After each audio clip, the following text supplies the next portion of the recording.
தஞ்சாவூர் மாவட்டம் திருவையாறு அருகே கடந்த 4 நாட்களாக பெய்த கனமழையால் வாரிவாய்க்கால் சரிவர தூர்வாராததால் சுமார் 300 ஏக்கர் விளைநிலங்களில் பயிரிடப்பட்ட சம்பா தாளடி நெற்பயிர்கள் மழைநீரில் மூழ்கி சேதமடைந்ததாக விவசாயிகள் வேதனை தெரிவித்தனர். அந்த விவசாயிகள் அளித்த பேட்டியை தற்போது பார்க்கலாம். கிராமத்தில் 200 ஏக்கர் நிலம் 4 நாள் மழையில் முழுகி போயிடுச்சு. வடிகால் சரியான இல்லை.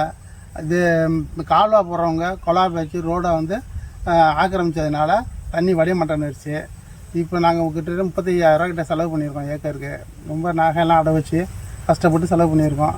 இதை அதிகாரிகள் மேற்பார்வையிட்டு எங்களுக்கு தேவையான நடவடிக்கை உதவி செய்யுமாறு கேட்டுக்கொள்கிறோம். வடிகாலை கால்வா போடுறவங்க அடைச்சிக்கிட்டு பாலம் போட்டுக்கிட்டு தண்ணி அதனால் ஏகப்பட்டது வடியவில்லை. நேரடியாக ஐயா பார்வையிட்டா ஆட்சித்தலைவரெல்லாம் பார்வையிட்டால் கொஞ்சம் நல்லா இருக்குங்க. அந்த வடிகாலை தேக்கிறவங்களுக்கு தக்க நடவடிக்கை எடுத்தால் கொஞ்சம் நல்லா இருக்குங்க. இது குறித்த கூடுதல் விவரங்களோடு இணைகிறார் செய்தியாளர் விஜயகுமார். வணக்கம், விவரங்களை வழங்கலாம். வணக்கம் பிரியங்கா. தஞ்சாவூர் மாவட்டம் திருவையாறு அருகே உள்ள சாத்தனூர், மகாராஜபுரம், கடுவடி உள்ளிட்ட பகுதிகளில் 300க்கும் மேற்பட்ட ஏக்கரில் சம்பா தாளடி நெற்பயிர்கள் பயிரிட்டுள்ளனர்.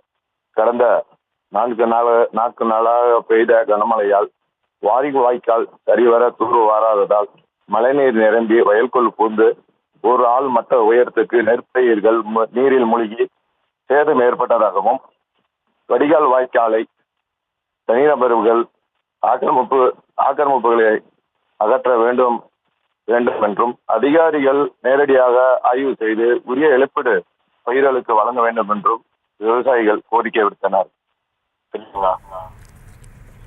விவரங்களுக்கு நன்றி விஜயகுமார்.